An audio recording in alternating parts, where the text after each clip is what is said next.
Hello प्यारे बच्चों। तो पिछले लेक्चर में हमने बात करी थी एवरेज रेट की और इंस्टेंटेनियस रेट की। इंस्टेंटेनियस रेट यानी किसी पर्टिकुलर मोमेंट पे क्या रेट चल रहा है, और एवरेज रेट की पूरी रिएक्शन का ओवरऑल रेट क्या रहा होगा। तुम कुछ इस तरह से चीज़ों को समझ सकते हो।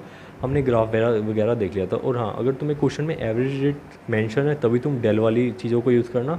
अगर एवरेज रेट का नहीं मेंशन किया हो तो तुम ये डी को ही लेके चलना, डी इज़ इंस्टेंटेनियस रेट। और हाँ, एक एनसीईआरटी का एग्जांपल नंबर 3.4 है, तुम उसको मस्ट ट्राई करके देखना, नहीं होता तो पूछ लेना। उसके अंदर बच्चों कुछ भी नहीं है, बस तुम्हें एवरेज रेट निकालना है। बस तुम्हें कंसंट्रेशन फाइनल माइनस में कंसंट्रेशन इनिशियल हर एक स्टेप पे करते जाओ, T2 माइनस में T1 करते जाओ, तुम्हारा एवरेज रेट आता जाएगा। तो पूरी एक वो बड़ी सी टेबल है, तो तुम उसको कर लेना। ठीक है, सिंपल है, अगर ना हो तो पूछ लेना। आज हम बात कर लेते हैं बच्चों, जब तुम्हारी केमिकल रिएक्शन गिवन है और उसका स्टोशियोमेट्रिक कोफिशिएंट या यूँ बोले मोल्स इक्वल नहीं है, कि जैसे मान लो 2HI से क्या फॉर्म हो रहा है, H2 प्लस में I2, यानी कि 2 मोल HI से 1 मोल H2 प्लस में 1 मोल I2 फॉर्म हो रहा है। या यूँ बोले इनके स्टोशियोमेट्रिक कोफिशिएंट सेम नहीं है, इधर 2 है, इधर 1 है, इधर 1 है। अब बच्चों इधर हम रेट ऑफ रिएक्शन पूछ लें। रेट ऑफ रिएक्शन है तो हम रिएक्टेंट के रिस्पेक्ट में भी लिख सकते हैं और प्रोडक्ट के रिस्पेक्ट में भी लिख सकते हैं, है ना। तो बच्चों देखो, रिएक्टेंट के रिस्पेक्ट में भी लिख सकते हैं, प्रोडक्ट के में भी। और रिएक्टेंट के रिस्पेक्ट में लिखें तो कुछ ऐसा होना चाहिए, रेट क्या होना चाहिए, minus D H I upon में डी टी, कि change in concentration of H I with respect to time, है ना, कि टाइम के साथ जो भी चेंज आएगा एच आई की कंसंट्रेशन में वही हमारा रेट है। ये भी लिख सकते हैं कि change in concentration of H2 divided by time, या change in concentration of I2 divided by D2 with respect to time, है ना, कि I2 की क्या कंसंट्रेशन में चेंज आ रहा है विद रिस्पेक्ट टू टाइम, समय के साथ साथ। कुछ इस तरह से लिख सकते हैं। बट बच्चों ये चीज़ इधर ठीक नहीं होगी। क्यों? अब मान लो बच्चों, क्या उसका रेट सेम होगा? इधर तो 2 HI रिएक्ट कर रहे हैं, इधर तो 2 HI ख़त्म होते जा रहे हैं, और इधर एक H2 फॉर्म होता जा रहा है, एक I2 फॉर्म होता जा रहा है। तो क्या इस केस में रेट सेम होगा? नहीं होगा। क्यों?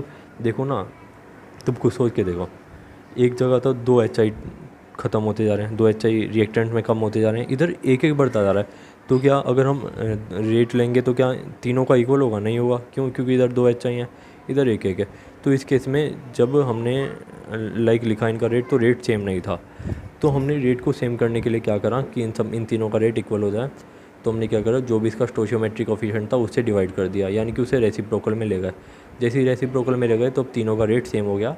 तो बस इतनी सी बात कि जब भी तुम्हें कोई ऐसा स्टोशियोमेट्रिक कोफिशिएंट डिफरेंट दिखे तो बस तुम उसे रेसिप्रोकल में लिख जाओ, तो तीनों का रेट इक्वल हो जाएगा। ठीक है, तो जैसे हमने रेट इस रिएक्शन के लिए क्या हो जाएगा, -1/2, इसको रेसिप्रोकल मिलेगा, ये रिएक्टेंट है इसलिए नेगेटिव आ गया, -2 D N2O5 की कंसंट्रेशन डिवाइडेड बाई dt, ऐसे ही 1/4 हो गया। इसका तो 1 ही रहेगा, 1/1 1 ही रहेगा। ऐसे ही इस रिएक्शन के लिए देख लो रेट क्या हो जाएगा, रिएक्टेंट के रिस्पेक्ट में अगर देखें तो -DN2/dt is equal to -1/3 DH2/dt और 1/2 DNH3/dt। तो बच्चों सिंपल सी बात है। बस हमें क्या है कि अगर स्टोशियोमेट्री अगर 1 के अलावा कुछ और हो तो बस उसको डिवाइड कर दो या उसको रेसिप्रोकल में ले जाओ, तो रेट हमारा सेम आ जाएगा। ठीक है, क्योंकि रेट सेम नहीं आ रहा था जब इनकी स्टोशियोमेट्री डिफरेंट थी, तो इसलिए हमने क्या करा, बस जो इधर कोफिशिएंट में था हम उसको रेसिप्रोकल में ले गए।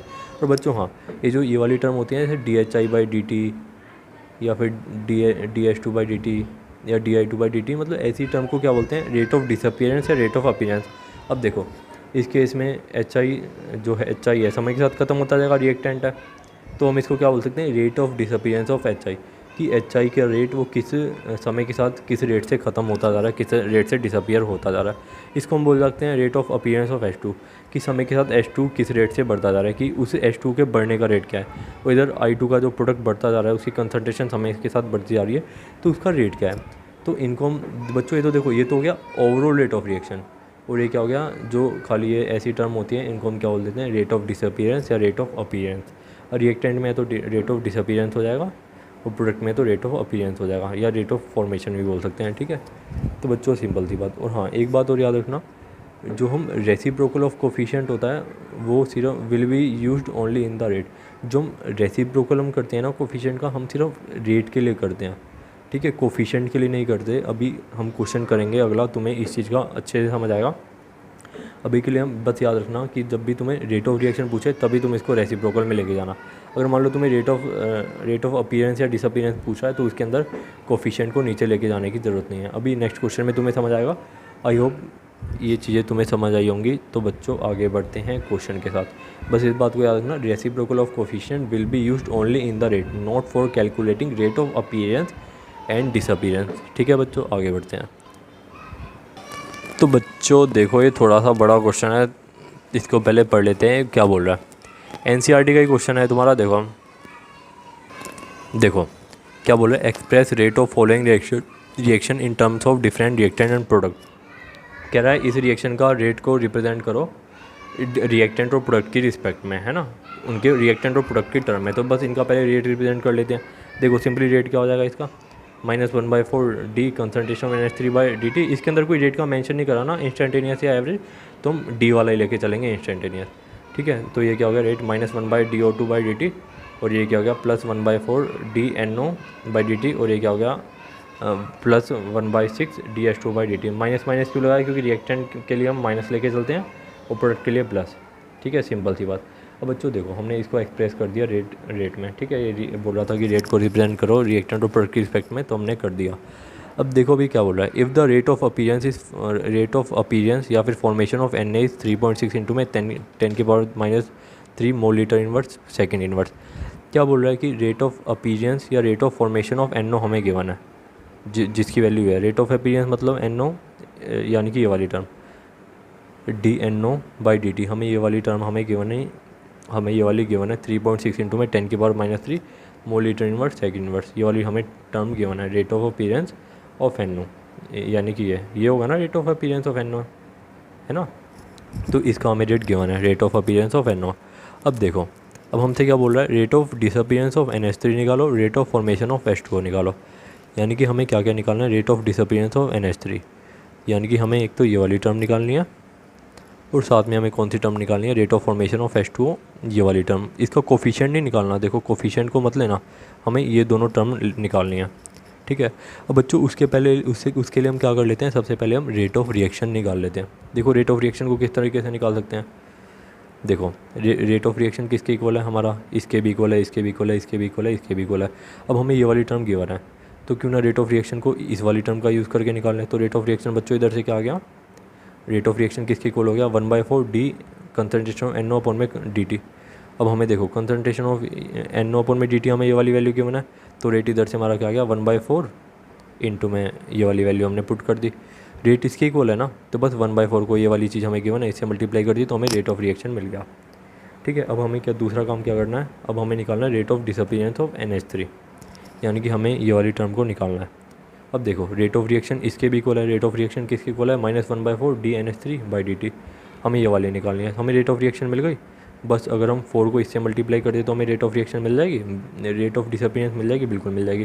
देखो रेट हमने कैलकुलेट कर लिया, रेट किसके इक्वल है, -1/4 DNH3/dt। हमें ये वाली टर्म निकालनी है, रेट हमें मालूम है, 4 को इससे इधर मल्टीप्लाई कर दो, हमारा rate of disappearance of NH3 आ जाएगा। अब rate of formation of H2O निकाल लेते हैं। ठीक है, रेट ऑफ फॉर्मेशन, अब देखो रेट इसके भी इक्वल है, रेट किसके इक्वल है 1/6 DH2O/dt। हमें ये वाली टर्म निकालनी है, तो रेट इसके भी इक्वल है, तो बस हमें रेट की वैल्यू मालूम है, बस 6 को इधर से मल्टीप्लाई कर दो तो हमारे पास rate of appearance of H2O आ जाएगा। और इनकी यूनिट्स लगाना मत भूलना। तो ये सिंपल सी बात बच्चों, इस तरह से हम रेट को निकाल सकते हैं। आगे बढ़ते हैं, तुम्हें चीज़ें और ज़्यादा समझ में आएंगी अगले क्वेश्चन के साथ। देखो बच्चों ये वाला क्वेश्चन देख लो जल्दी से। देखो इस क्वेश्चन में क्या बोला, decomposition of N2O5 in CCl4 at 318 kelvin has been studied by monitoring the concentration of N2O5 in the solution. क्या बोल रहे हैं कि N2O5 का टूटना है, उनकी डिकम्पोजिशन रिएक्शन CCl4 सॉल्यूशन में पड़ी गई उसके कंसनट्रेशन के साथ। यानी कि जस्ट सिंपल सी ये बात बोल रहा है कि हमें रिएक्शन गिवन है और उसकी हमने रेट पढ़ा उसके कंसनट्रेशन को जज करके, हमें ये वाली रिएक्शन दी हुई है। क्या बोल रहा है, initially concentration of N2O5 is 2.33 mole litre inverse. कह रहा है इनिशियली जो तुम्हारी कंसनट्रेशन है N2O5 की वो इतनी है, एंड आफ्टर 184 मिनट्स 184 मिनट के बाद उसकी कंसनट्रेशन कम हो गई। N2O5 की रिएक्टेंट है, उसकी कंसनट्रेशन तो कम होनी है, कितनी कम हो गई 2.08 मोल लीटर इनवर्स। अब बोल रहा है calculate average rate in terms of hours minutes and second, and साथ में पूछ रहा है what is the production of NO2, production या फॉर्मेशन ऑफ NO2 पूछ रहा है, what is the rate of production of NO2 या फॉर्मेशन बोल लो। देखो सबसे पहले क्या बोल रहा है, एवरेज रेट निकालो इस रिएक्शन के लिए। एवरेज रेट बच्चों कैसे निकाल लेंगे, देखो सबसे पहले हम इसको रेट में एक्सप्रेस करते हैं इस पूरी को, कि रिएक्टेंट के भी रेट में और प्रोडक्ट के भी रेट में इस पूरी रिएक्शन को रिप्रेजेंट कर लेते हैं। एवरेज रेट इन सबका क्या हो जाएगा, -1/2 del N2O5/del T is equal to 1/4 del NO2 by del T, और इधर क्या हो जाएगा del O2 by del T. ये हो गया। अब देखो हमें क्या गिवन है बच्चों, हमें गिवन है कंसनट्रेशन ऑफ N2O5, ठीक है। और देखो हमें कंसनट्रेशन ऑफ N2O5 गिवन है और हमें गिवन है टाइम, ठीक है। तो देखो कंसनट्रेशन ऑफ N2O5 का रेट, एवरेज रेट किसके इक्वल भी होगा, -1/2 डेल N2O5/del T। बस ये वाली चीज़ को ही ले लेते हैं, बाकी चीज़ तो अभी हमारे इतनी काम किया है नहीं, तो बस इधर से हम एवरेज रेट को निकाल सकते हैं। हमें फाइनल कंसनट्रेशन गिवन है 2.08, माइनस में इनिशियल कंसनट्रेशन गिवन है, बस हमने इसको पुट करा और हमारा टाइम क्या है 184 मिनट, और इनिशियल टाइम T2 हमारा क्या है, फाइनल टाइम 184 मिनट। और इनिशियली बच्चों रिएक्टेंट कब कहाँ से स्टार्ट करी होगी, 0 से, तो ये हो गया हमारा T1।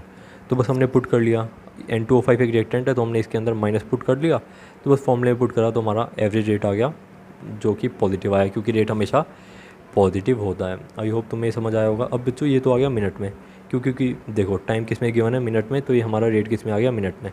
हमने क्या लिख दिया 6.76 इंटू में 10⁻⁻4 mole litre inverse, minute inverse लिख लो या पर मिनट लिख लो, हमने इसको मिनट को नीचे लिख लिया क्योंकि हमें सेकंड और आवर में भी कन्वर्ट करना है। तो बच्चों पहले एक बार आवर में निकाल लेते हैं इस वाले को।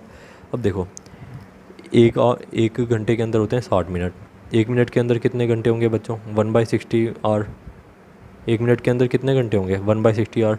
तो हमने बस मिनट की जगह क्या लिख दिया 1/60, इसको मल्टीप्लाई कर दिया तो हमारा रेट किसके अंदर आ गया, आवर के अंदर, ठीक है। अब हम इसको सेकंड में भी निकाल लेते हैं। इसी रेट को सेकंड में कैसे निकाल लेंगे, देखो हमें मिनट गिवन है, मिनट को सेकंड में कन्वर्ट कर लो। एक मिनट के अंदर कितने होते हैं 60 सेकंड, बस 1 मिनट की जगह हमने डिवाइडेड में क्या लिख दिया 60, ये वाली टर्म को 60 से डिवाइड कर दिया तो हमारा ये आ गया मिनट में। सिंपल चीज़ें है बच्चों, करके देखोगे तुम्हें चीज़ें समझ आएंगी। बस एक बार कॉन्सेप्ट को समझो, नहीं आता तो पूछ लेना, ठीक है। अब बच्चों देखो अगले क्वेश्चन में क्या पूछा है, मतलब इसी क्वेश्चन के अंदर rate of formation of production of N2 निकालो, यानी कि हमसे क्या पूछा है डेल NO2/del T निकालो। अभी हमने देखा था पिछले पेज पे कि रेट किसके भी इक्वल था 1/4 डेल NO2/del T। हमें पूछा हमें ये वाली टर्म निकालनी है डेल NO2/del T। तो बस रेट हमने मालूम है मिनट में निकाल ही लिया, बस इसको 4 को इधर मल्टीप्लाई कर दो तो हमें क्या मिल जाएगा, rate of formation of NO2, ठीक है बच्चों। सिंपल सी बात। तो इधर से हमारा रेट आ गया, जब हमने इसको 4 से मल्टीप्लाई कर दिया 27.16 इंटू में 10⁻⁻4 mole litre inverse minute inverse. और बच्चों हाँ मैं कुछ न्यूमेरिकल अटैच करूँगा, प्लीज़ उसे ट्राई करके देखना, नहीं होते तो पूछ लेना, ठीक है। अब बच्चों देख लेते हैं factors affecting rate of reaction, कि स्पीड ऑफ रिएक्शन को कौन कौन सी चीज़ें इफेक्ट करती हैं, कि किस किस चीज़ों से हमारा रेट पे फ़र्क पड़ता है, कि कोई रिएक्शन फास्ट होगी या स्लो होगी, किन किन चीज़ों पे डिपेंड करता है, किन किन चीज़ों पे डिपेंड करता है। तो सबसे पहले बच्चों देख लो नेचर ऑफ रिएक्टेंट पे। नेचर ऑफ रिएक्टेंट मान जाए, मतलब नेचर ऑफ रिएक्टेंट मतलब कि वो रिएक्टेंट है कैसे, कि मान लो कि लाइक उनका रिएक्टेंट का नेचर क्या है। जैसे बच्चों मान लो जैसे डायमंड से ग्रेफाइट चेंज होने में कितना हज़ारों साल लग रहे थे, लाखों साल लग रहे थे, और तुमने पानी में नमक मिलाया तुरंत मिल गया, है ना। तो उनके नेचर पे भी डिपेंड करता है कि उनका नेचर क्या है, कैसी बॉन्डिंग है उनके बीच में, इन सब चीज़ों पे कि वो रिएक्टेंट है कैसे। और जैसे तुमने पानी और मिट्टी को मिलाया, मिट्टी नहीं मिली ना, क्यों, क्योंकि उसका नेचर, कि वो रिएक्टेंट का नेचर कैसा है उस पर डिपेंड करता है। दूसरा कंसनट्रेशन ऑफ रिएक्टेंट। बच्चों मान लो तुम कोई रिएक्शन करा रहे हो, एक बार तुमने ए और बी के आपस में रिएक्शन करा रहे हो, एक बार तो तुमने ले ली कंसनट्रेशन 100 ही कंसनट्रेशन ए की ले ली, 100 ही बी की ले ली, ठीक है। अब मान लो तुमने दूसरी बार ले ली ए की कंसनट्रेशन 1000 और बी की कंसनट्रेशन 1000, तो बच्चों बताओ किस केस में रेट रिएक्शन का जल्दी, रिएक्शन किस केस में जल्दी होगी। ऑफ कोर्स उसी केस में जल्दी होगी जहाँ पे रिएक्टेंट की कंसनट्रेशन ज़्यादा है। तो बच्चों जितनी कंसनट्रेशन रिएक्टेंट की ज़्यादा होगी उतना ज़्यादा तुम्हारा रेट बढ़ता जाएगा। क्यों, क्योंकि मॉलिक्यूल आपस में कोलाइड करेंगे। कोई रिएक्शन कैसे होती है, मॉलिक्यूल ना आपस में कोलाइड करते हैं, टकराते हैं, तो जितने ज़्यादा मॉलिक्यूल टकराएंगे उतनी ज़्यादा रिएक्शन होगी। तो कंसनट्रेशन रिएक्टेंट पे भी डिपेंड करता है, जितनी ज़्यादा रिएक्टेंट की कंसनट्रेशन उतनी ज़्यादा रेट ऑफ रिएक्शन। और तीसरा टेम्परेचर पे, ठीक है। जैसे जैसे तुम टेम्परेचर बढ़ाते जाओगे रिएक्शन का रेट बढ़ता जाएगा। जैसे तुम देखते हो ना चाय पत्ती, जैसे तुम घर में चाय वाय बनाते हो, अगर मान लो तुम उस चाय को टेम्परेचर ना दो तो क्या वो रिएक्शन हो पाएगी, नहीं हो पाएगी। तो बच्चों कोई रिएक्शन की स्पीड वगैरह किस पे डिपेंड करती है, टेम्परेचर वगैरह पे भी। जितना ज़्यादा टेम्परेचर दोगे उतना उसकी स्पीड बढ़ जाएगी, जनरली ऐसा होता है। और तुमको मालूम है, अगर तुम मतलब मान लो कोई रिएक्शन हो रही है, अगर तुमने उस रिएक्शन का टेम्परेचर 10 डिग्री बढ़ा दिया ना, बस 10 डिग्री बढ़ाने पे उसका रेट ऑलमोस्ट डबल हो जाता है। उसकी स्पीड डबल हो जाती है ना। तो टेम्परेचर का इतना ज़्यादा रोल है। और फिर आता है कैटलिस्ट। एक आते हैं कैटलिस्ट जो रेट ऑफ रिएक्शन को बढ़ा देते हैं, और कुछ ऐसे भी आते हैं जो रेट ऑफ रिएक्शन को घटा देते हैं। तो कैटलिस्ट पे भी डिपेंड करती है तुम्हारी रेट ऑफ रिएक्शन। फिर हमारा अगला आता है सरफेस एरिया ऑफ रिएक्टेंट। बच्चों रिएक्टेंट का जितना ज़्यादा सरफेस एरिया होगा उतनी फास्ट रिएक्टेंट होगी, उतनी फास्ट रिएक्शन होगी। जैसे मान लो सरफेस एरिया उनका बहुत ज़्यादा है तो रिएक्शन उतनी ज़्यादा फास्ट होगी, ठीक है। और इसलिए हम बहुत सारी रिएक्शन में हम पाउडर फॉर्म में हम रिएक्टेंट को लेते हैं। क्यों? क्योंकि उनका सरफेस एरिया पाउडर फॉर्म का ज़्यादा होता है, ठीक है। और तीसरा और सबसे आखिरी छठा, प्रेजेंस ऑफ रेडिएशन।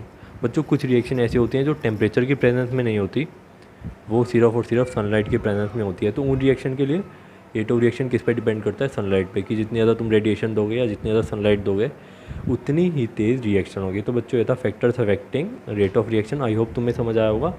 अगर नहीं आया तो तुम लोग पूछ लेना। Thank you so much. जो क्वेश्चन मैं अटैच कर रहा हूँ कर लेना। सी यू इन नेक्स्ट लेक्चर।